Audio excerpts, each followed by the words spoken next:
자, 모든 걸 알려드리겠습니다. 시작합니다. 여러분 퇴직금 받을 때 어떻게 받으셨나요? 아니면 지금 퇴직을 앞두고 계신 분들 한 번쯤 이런 생각 해보셨을 거예요. 그냥 한 번에 받으면 편하지 않나? 사실 이 생각 굉장히 자연스러운 거거든요. 수십 년 동안 열심히 일했는데 내 돈을 내가 한꺼번에 받겠다는데 뭐가 문제냐고요. 그런데 여기서 잠깐요. 퇴직금 5천만 원을 일시금으로 받으면 실제로 손에 쥐는 금액은 얼마일까요? 퇴직소득세와 지방소득세를 합하면 경우에 따라 수백만 원에서 많게는 그 이상이 세금으로 빠져나갑니다. 근속 연수나 퇴직금 규모에 따라 다르지만 일반적으로 전체 금액의 수퍼센트에서 10% 이상이 세금으로 나가는 구조예요. 근데 더 중요한 게 있어요. 일시금으로 받는 순간 그 돈에 대한 세제 혜택은 그걸로 끝입니다. 다시 되돌릴 수 없어요. 반면에 IRP, 그러니까 개인형 퇴직연금 계좌로 이체해서 연금 형태로 받으면 어떻게 될까요? 같은 퇴직금인데 내는 세금이 최대 절반 수준까지 줄어들 수 있거든요. 실제로 고용노동부와 금융감독원 자료에 따르면 퇴직연금 가입자 중 절반 이상이 여전히 퇴직 시 일시금으로 수령하는 것으로 나타나고 있어요. 연금으로 전환했을 때의 혜택을 잘 모르거나 당장 목돈이 필요해서인 경우가 많다는 분석이 있습니다. 그런데 이게 단순히 세금 문제로만 끝나지 않아요. 은퇴 후 건강보험료, 국민연금 수령 방식, 심지어 배우자의 피부양자 자격까지 영향을 받을 수 있거든요. 퇴직금을 어떻게 꺼내느냐가 노후 현금 흐름 전체를 바꿀 수 있다는 거예요. 자, 그렇다면 도대체 왜 연금으로 받으면 세금이 줄어드는 걸까요? 그 구조를 이해하려면 먼저 퇴직소득세가 어떻게 설계되어 있는지부터 살펴봐야 합니다. 이 챕터 핵심 질문. 자, 이제 본격적으로 파고들어 볼게요. 왜 연금으로 받으면 세금이 줄어드는 걸까요? 이걸 이해하려면 먼저 퇴직소득세가 뭔지부터 알아야 해요. 퇴직소득세란 퇴직금을 받을 때 내는 세금이에요. 근로소득세랑은 별개로 계산되는데 오랫동안 일한 사람일수록 세금 부담이 줄어드는 구조로 설계돼 있어요. 쉽게 말하면 오래 일할수록 나라에서 세금을 좀 더 봐준다는 거죠. 그런데 여기서 핵심 질문이 생깁니다. 일시금으로 받을 때랑 연금으로 나눠 받을 때랑 왜 세금이 다른 걸까요? 답은 생각보다 단순해요. 국가 입장에서 퇴직금을 한 번에 소비하는 것보다 노후생활비로 오래오래 나눠 쓰는 게 훨씬 바람직하거든요. 그래서 연금으로 받는 사람에게는 세금을 깎아주는 인센티브를 설계해 놓은 거예요. 이게 바로 과세이연이라는 개념이에요. 과세이연이란 세금 납부 시점을 나중으로 미루는 것을 말해요. 지금 당장 세금을 내는 게 아니라 실제로 돈을 꺼낼 때까지 세금 납부를 늦추는 거죠. 예를 들어볼게요. 퇴직금 5천만 원을 일시금으로 받으면 세금을 바로 떼고 세후 금액만 손에 들어와요. 그런데 IRP로 이체하면 어떻게 될까요? 5천만 원 전액이 그대로 계좌에 들어오거든요. 떼일 뻔했던 세금까지 통째로 투자 원금이 되는 거예요. 이 차이가 왜 중요하냐고요? 세금으로 나갈 돈까지 투자에 굴리면 그 돈에서도 수익이 발생하거든요. 이게 쌓이면 10년, 20년 뒤에는 꽤 의미 있는 금액 차이가 생길 수 있다는 분석이 있어요. 이른바 복리효과라는 거죠. 복리효과란 수익이 다시 원금에 합쳐져서 그 합쳐진 금액 전체에 또 수익이 붙는 구조예요. 눈덩이가 굴러가면서 점점 커지는 것처럼요. 여기서 한 가지 더요. 연금으로 받으면 세금 자체도 줄어들어요. 단순히 미루는 게 아니라 수령 기간이 길어질수록 감면율이 높아지는 구조거든요. 그렇다면 구체적으로 얼마나 줄어드는 걸까요? 수령 기간에 따라 세금이 30%에서 최대 50%까지 깎일 수 있다는 건데 그 구조를 제대로 이해하려면 다음 내용을 꼭 보셔야 해요. 3챕터 핵심 개념 1. 퇴직소득세 감면 구조. 자, 이제 진짜 핵심입니다. 퇴직금을 연금으로 받으면 세금이 얼마나 줄어드는지 숫자로 직접 보여드릴게요. 현행 세법 기준으로 퇴직금을 IRP에 이체한 뒤 연금으로 수령하면 원래 내야 할 퇴직소득세를 수령 기간에 따라 단계적으로 감면받을 수 있어요. 구체적으로는 이렇습니다. 연금 수령 1년차부터 10년차까지는 퇴직소득세의 30%를 감면받아요. 그러니까 원래 세금의 70%만 내면 되는 거죠. 11년차부터 20년차까지는 감면율이 40%로 올라가요. 원래 세금의 60%만 내면 됩니다. 그리고 21년차 이후부터는 무려 50% 감면이에요. 세금이 절반으로 줄어드는 거거든요. 이게 실제로 얼마나 차이가 나는지 감이 안 오시죠? 이해를 돕기 위한 가정으로 예시를 들어볼게요. 퇴직소득세가 1,000만 원이라고 가정해볼게요. 일시금으로 받으면 1,000만 원을 그대로 내야 해요. 그런데 20년에 걸쳐 연금으로 받으면 1년에서 10년 차에는 700만 원 수준, 11년 차 이후에는 600만 원 수준으로 줄어드는 구조예요. 결국 같은 퇴직금인데 꺼내는 방식 하나로 세금 부담이 크게 달라질 수 있다는 거예요. 여기서 절세 팁 하나 드릴게요. 수령 초기 10년 동안은 매년 최소 금액만 꺼내서 수령 연차를 채우는 게 유리해요. 그리고 감면율이 40%로 높아지는 11년 차부터 인출 금액을 늘리는 전략이 전체 세금 부담을 줄이는데 효과적이라는 분석이 있어요. 그런데 한 가지 꼭 알아야 할 주의사항이 있어요. 바로 연금 수령한도라는 개념이에요. 연금 수령한도란 국가가 정한 연간 최대 인출 가능 금액을 말해요. 이 한도를 초과해서 꺼내면 초과분은 연금이 아니라 일시금으로 간주돼요. 그렇게 되면 감면 혜택이 사라지고 퇴직소득세 100%가 그대로 부과되거든요. 쉽게 말하면 혜택을 빨리 누리겠다고 첫 해에 너무 많이 꺼내면 오히려 손해라는 거예요. 그러니까 연금 수령한도 안에서 수령 연차를 차곡차곡 쌓아가는 게 핵심 전략이에요. 그런데 세금만 줄인다고 끝이 아니에요. 연금으로 받으면 종합소득세 폭탄까지 피할 수 있는 구조가 따로 있거든요. 이게 바로 많은 분들이 놓치는 두 번째 핵심인데요. 4챕터 핵심 개념 2 무조건 분리과세 앤드 1,500만원 기준. 자, 이번 챕터는 많은 분들이 헷갈려하는 부분이에요. 바로 사적연금 연간 1,500만원 기준이에요. 뉴스나 유튜브에서 한 번쯤 들어보셨을 거예요. 연금은 연 1,500만원 넘게 받으면 세금 폭탄 맞는다는 얘기요. 근데 여기서 중요한 게 있어요.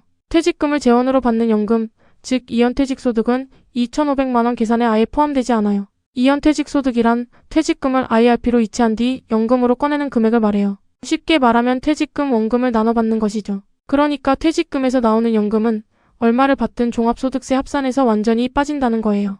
무조건 분리과세가 적용되거든요. 무조건 분리과세란 다른 소득과 합산하지 않고 별도로 세금을 계산해서 납부 의무가 완전히 끝나는 방식이에요. 근로소득이 많든 사업소득이 있든 상관없이 퇴직금, 연금은 따로 과세하고 끝이에요. 그럼 1,500만원 기준은 도대체 뭐가 해당되는 걸까요? 세액공제를 받은 납입 원금과 계좌 안에서 발생한 운용수익, 이 두 가지를 재원으로 받는 연금이 해당돼요. 예를 들어볼게요. 매년 IRP에 납입하면서 연말정산 때 세액공제를 받으셨잖아요. 그 돈과 그 돈으로 굴린 수익을 나중에 연금으로 꺼낼 때 연간 합산 금액이 1,500만원을 넘으면 문제가 생기는 거예요. 1,500만원 이하로 받으면 나이에 따라 3.3%에서 5.5% 수준의 낮은 세율로 분리과세가 끝나요. 그런데 1,500만원을 초과하면 어떻게 될까요? 초과분 전체에 대해 16.5% 단일 세율로 분리과세를 받거나 다른 소득과 합산해서 종합과세를 적용받는 것 중 하나를 선택해야 해요. 다른 소득이 많은 분이라면 종합과세 시 세율이 최대 49.5%까지 올라갈 수 있어요.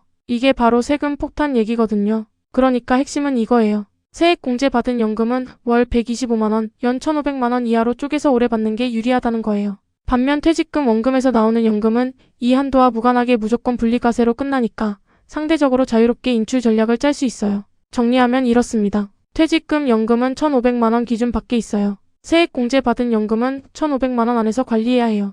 이 두 가지를 구분하는 것만으로도 세금 설계가 완전히 달라질 수 있거든요. 자, 그런데 세금 얘기는 여기서 끝이 아니에요. 은퇴 후에는 건강보험료도 완전히 새로운 구조로 바뀌거든요. 심지어 배우자 건강보험까지 영향을 받을 수 있어요. 이 부분을 모르면 매달 예상치 못한 청구서를 받게 될 수도 있는데요.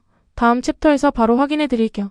5챕터 핵심 개념 3 건강보험료 앤드 피부양자 자격. 자, 이번 챕터는 은퇴 후 가장 많이 당황하는 부분이에요. 바로 건강보험료 문제거든요. 직장 다닐 때는 회사가 절반을 내줬잖아요. 근데 은퇴하는 순간 그 구조가 완전히 바뀌어요. 크게 두 가지 상황으로 나뉘어요. 첫 번째는 자녀나 배우자의 직장 건강보험에 피부양자로 올라가는 경우예요. 이 경우엔 건강보험료를 따로 내지 않아도 되거든요. 당연히 가장 유리한 상황이에요. 두 번째는 피부양자 자격을 잃고 지역가입자로 전환되는 경우예요. 이때부터는 소득과 재산을 기준으로 산출된 건강보험료를 매달 직접 납부해야 해요. 그렇다면 피부양자 자격은 언제 잃게 될까요? 여기서 핵심 기준이 등장해요. 연간 합산 소득이 2천만원을 초과하면 피부양자 자격을 상실해요. 월로 환산하면 약 166만원 수준이에요. 그런데 이 2천만원 계산에서 중요한 게 있어요. 사적연금, 그러니까 IRP나 개인연금에서 받는 연금은 이 소득 계산에 포함되지 않아요. 앞서 말씀드린 퇴직금, 연금도 마찬가지예요. 반면 국민연금은 달라요. 국민연금 같은 공적연금은 수령액의 100%가 소득으로 전액 반영돼요. 그러니까 국민연금을 월 167만원 이상 받는 순간 연간 2천만원을 넘겨서 피부양자 자격을 잃게 되는 구조예요. 그런데 여기서 많은 분들이 놓치는 게 있어요. 바로 배우자 동반 탈락이에요. 내가 국민연금을 많이 받아서 피부양자 자격을 잃으면 소득이 전혀 없는 배우자도 함께 피부양자 자격을 잃어요. 둘 다 지역가입자로 전환되는 거거든요. 예를 들어볼게요. 남편이 국민연금을 월 180만원 정도 받는다고 가정해볼게요. 연간으로 보면 2,160만원 수준이라 기준을 초과해요. 이 순간 전업주부인 아내도 피부양자 자격을 동시에 잃게 되고 두 사람 모두 지역가입자로 바뀌어요. 보유한 주택이나 금융재산까지 합산되면 건강보험료 부담이 생각보다 커질 수 있어요. 자, 그렇다면 금융소득은 어떨까요? 이자나 배당 같은 금융소득은 연 1,000만원을 초과하면 지역가입자 건강보험료 산정에 합산돼요. 그래서 금융자산이 많은 은퇴자일수록 이 부분도 신경 써야 해요. 반면 ISA 계좌에서 발생한 수익은 건강보험료 부과 대상 소득에서 제외돼요. 현행법 기준으로는요. 그래서 ISA가 은퇴자산 관리에서 꽤 유용한 수단으로 꼽히는 이유가 여기 있어요. 정리하면 이렇습니다. 사적연금은 건보료 부과 제외, 공적연금은 전액 합산, 금융소득은 연 1,000만 원 초과분부터 합산. 이 세 가지 구분만 제대로 알아도 은퇴 후 건강보험료 설계가 완전히 달라질 수 있거든요. 그렇다면 이 모든 걸 실제로 어떻게 적용해야 할까요? 인출 순서 하나가 수백만 원의 차이를 만들 수 있는데요. 구체적인 자산 인출 전략은 다음 챕터에서 바로 보여드릴게요. 6챕터 현실 적용 자산 인출 순서 4단계. 자, 이제 진짜 실전이에요. 앞에서 배운 개념들을 실제 생활에 어떻게 적용할지 보여드릴게요. 은퇴 후 생활비를 어디서 꺼내느냐? 그 순서 하나가 세금과 건강보험료를 크게 바꿀 수 있거든요. 먼저 한 가지 상황을 가정해 볼게요. 60세에 은퇴한 분이 매달 250만 원 정도의 생활비가 필요한 상황이에요. ISA 계좌, IRP 계좌, 국민연금, 개인연금을 모두 보유하고 있어요. 이분은 어디서부터 꺼내야 할까요? 답은 순서에 있어요. 1순위는 ISA 계좌예요. ISA에서 발생한 수익은 비과세 또는 분리과세로 처리되고 건강보험료 부과 대상에서도 제외돼요. 현행법 기준으로는요. 그러니까 가장 먼저 소진하는 게 유리해요. 일반 금융계좌의 이자나 배당소득이 연 1,000만 원을 넘기 전에 ISA를 먼저 활용하는 거예요. 2순위는 세액공제를 받지 않은 원금이에요. IRP나 연금저축에 납입할 때 연말정산 세액공제를 받지 않은 원금이 있을 수 있어요. 이 돈은 인출할 때 세금이 전혀 발생하지 않고 건강보험료 부과 대상도 아니에요. 그러니까 두 번째로 꺼내기에 아주 유리한 자금이에요. 3순위는 이연퇴직소득, 즉 퇴직금 원금이에요. 앞서 말씀드린 것처럼 퇴직금 연금은 무조건 분리과세가 적용되고 1,500만 원 한도 계산에도 포함되지 않아요. 건강보험료도 부과되지 않고요. 수령 연차가 쌓일수록 세금 감면율도 높아지니까 초반엔 최소한만 꺼내면서 연차를 채우는 전략이 효과적이에요. 4순위는 세액공제받은 원금과 운용수익이에요. 이 자금이 바로 1,500만 원 기준에 적용을 받는 대상이에요. 나이가 많을수록 연금소득세율이 낮아지는 구조라서 최대한 늦게 꺼낼수록 유리해요.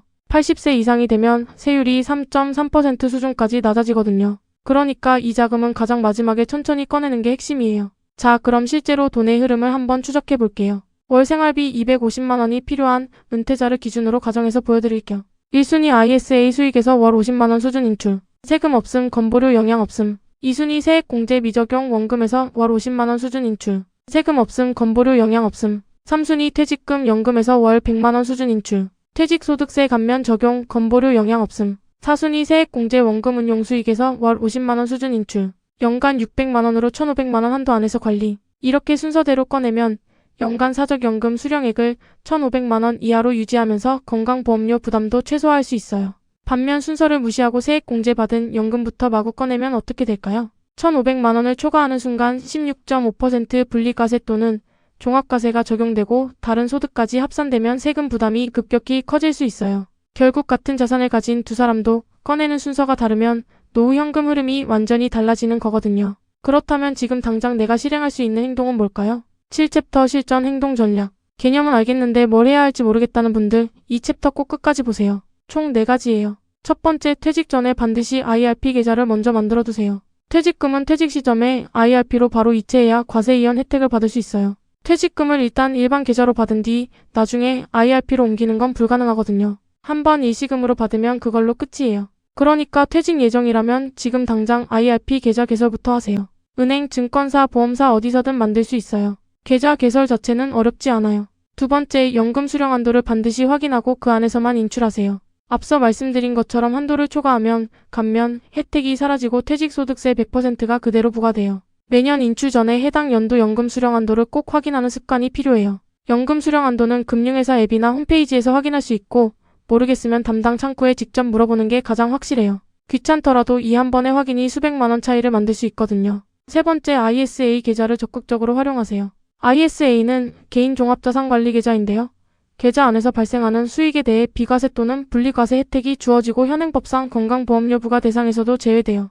은퇴 후 생활비 마련 수단으로 ISA를 미리 준비해 두면 건보료 걱정 없이 꺼내 쓸 수 있는 1순위 자금이 돼요. 아직 ISA가 없다면 지금이라도 만들어서 여유 자금을 조금씩 넣어두는 게 유리해요. 네 번째, 국민연금 수령 시기를 전략적으로 조절하세요. 국민연금은 피부양자 자격 판정 소득에 100% 반영되는 공적연금이에요. 연간 수령액이 2천만 원을 넘으면 피부양자 자격을 잃고 건강보험료가 새로 부과되거든요. 만약 국민연금 예상 수령액이 월 167만 원을 넘을 것 같다면 연기 수령 제도를 고려해 볼 수 있어요. 한 개월 연기할 때마다 수령액이 약 0.6% 증가하는 구조라서 최대 5년 연기하면 수령액이 약 36% 늘어나요. 반대로 조기 수령을 통해 월 수령액을 낮추는 방법도 있어요. 어떤 선택이 유리한지는 개인 상황에 따라 다르기 때문에 국민연금공단 상담을 통해 본인 상황에 맞는 시뮬레이션을 해보는 게 가장 정확해요. 정리하면 이렇습니다. IRP 계좌 먼저 만들기, 연금 수령한도 안에서 인출하기, ISA 적극 활용하기, 국민연금 수령 시기 전략적으로 조절하기.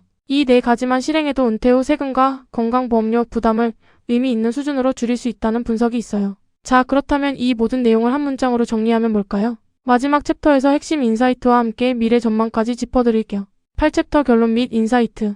결국 은퇴 후에 진짜 부는 모은 돈의 크기가 아니에요. 그 돈을 어떤 순서로 빼느냐가 모든 것을 결정하는 거거든요. 이 정교한 세금 거름망 순서를 모르면 어떻게 될까요? 평생 안 먹고 안 입고 모은 내 소중한 자산이잖아요. 여기서 매월 약 10만원에서 30만원대 수준의 건보료가 빠져나갈 수 있어요. 장기적인 관점에서 이 인출 순서는 정말 중요해요. 현재는 개인연금 같은 사적연금에 건강보험료가 부과되지 않고 있죠. 하지만 앞으로 고령화가 심해지면 이 정책이 변할 수 있다는 분석도 대체로 꾸준히 나오고 있거든요. 미래의 정책 변화라는 불확실성까지 우리가 방어해야 한다는 거죠. 그래서 우리가 당장 할 수 있는 구조적 대비책은 크게 두 가지입니다. 첫째, 연금 수령 기간을 가급적 10년 이상으로 길게 늘려보세요. 안전하게 연간 수령액을 1,500만원 이하 범위로 통제하는 겁니다. 둘째, 세금이 전혀 없는 ISA 계좌나 세액 공제 안 받은 원금부터 쓰세요. 이 유리한 인출 순서를 금융기관에 미리 세팅해두는 것이 핵심입니다. 자, 여기서 질문 하나 드릴게요. 여러분이 지금 당장 노후 생활비를 뺀다면 어떤 통장부터 쓰실 건가요? 댓글로 여러분이 생각하는 첫 번째 인출 통장을 남겨주세요. 다음 영상에서는 우리 지갑을 지키는 또 다른 이야기로 찾아올게요. 약 30%대 수준의 세금을 쏠쏠하게 방어할 수 있는 방법이죠. 연말정산 뱉어내는 직장인을 위한 IRP의 숨겨진 구조를 뜯어보겠습니다. 오늘 맞춰본 연금 퍼즐이 여러분의 자산을 지키는 데 도움 되셨나요? 구독과 좋아요 눌러주시면 더 유익한 경제 이야기로 돌아오겠습니다.